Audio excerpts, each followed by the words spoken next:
Hello and welcome back to Geelong Regional Library's Preschool Science Club at Home. My name is Sandy. Thank you for joining me. In this week's session, we are going to be looking at measuring. Measuring is another way that scientists can organise and classify objects. I have my Teddy over here.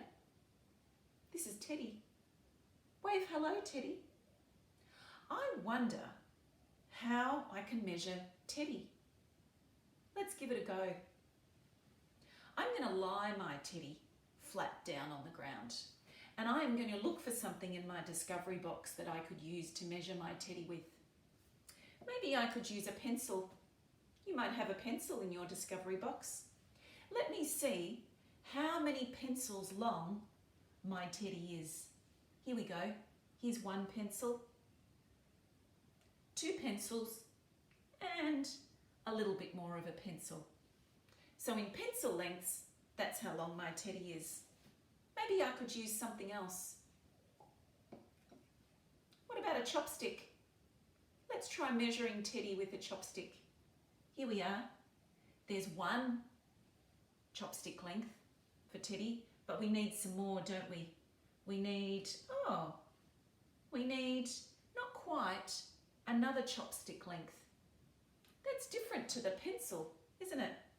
I wonder why. Maybe it's because the length of my pencil is different to the length of my chopstick. So maybe that's not such a good thing to measure Teddy with. I wonder what you could find in your discovery box to help measure things with. You might have a ruler, or you might have a tape measure. You might like to ask a grown-up that you are with to measure you. Have a go. Even if you don't have any of these things, maybe you could try using your smartphone or your iPad or device to use to measure yourself. I'm going to give you a few minutes to go away and measure yourself with a grown-up.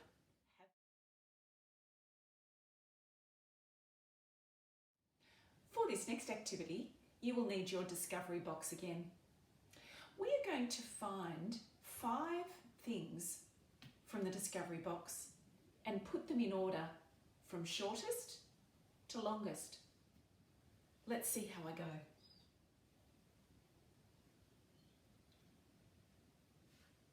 There we are, shortest to longest. Now you have a go. I'm going to give you a few minutes. Remember to pause the button to give yourself some time to put 5 items from your discovery box in order from shortest to longest.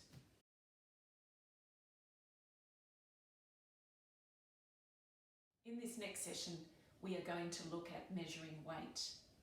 But first of all, we need to make something to measure weight with. So you will need a coat hanger, some string, and 2 plastic cups. And our weight measurer will end up looking like this.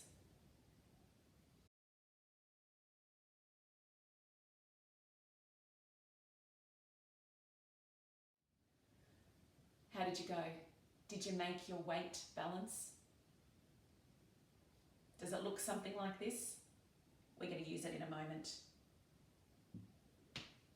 Usually we can tell by looking if something is bigger, but we can't always tell just by looking how much something weighs, and that's where we need something to measure weight.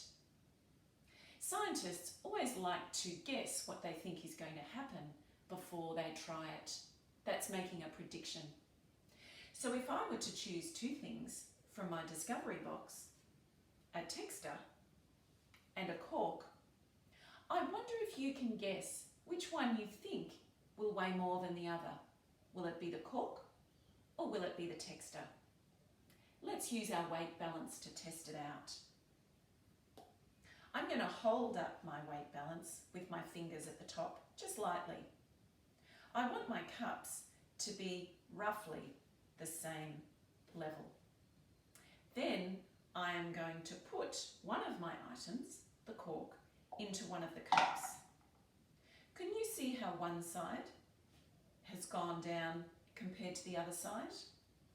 I wonder what will happen when I put my texter in the other side. Can you see what's happened? The texter has dropped lower than the cork. That means the texter weighs more than the cork. I would like you, with your grown-up, to test out your weight balance.